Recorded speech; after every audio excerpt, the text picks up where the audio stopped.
Assalamualaikum warahmatullahi wabarakatuh.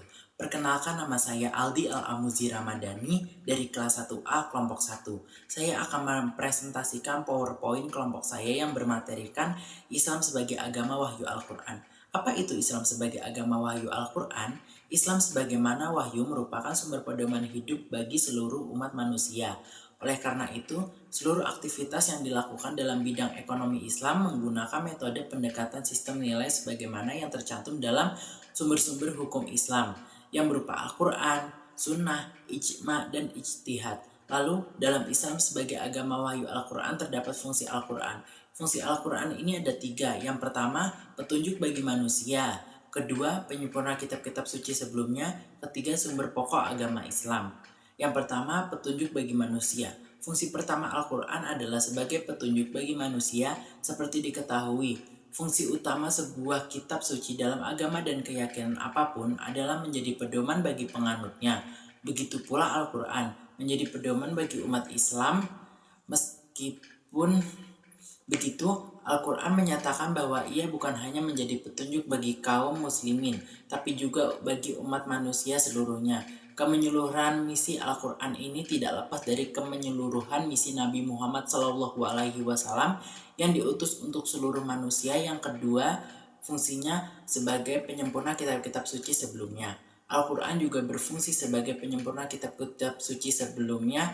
Fungsi ini hadir karena Al-Quran adalah kitab suci terakhir yang diturunkan oleh Allah Subhanahu wa Ta'ala kepada Rasul dan Nabi-Nya. Sebagai kitab suci terakhir, Al-Quran membawa tugas menyempurnakan kitab-kitab suci terdahulu. Rasionalitas di balik fungsi ini setidaknya bisa diterangkan melalui 2 alasan. Pertama, kitab-kitab suci terdahulu memang diturunkan untuk kaum tertentu dan yang terbatas. Kedua, dalam perkembangan sejarah, kitab-kitab suci terdahulu tidak bebas dari perubahan dan penyimpangan.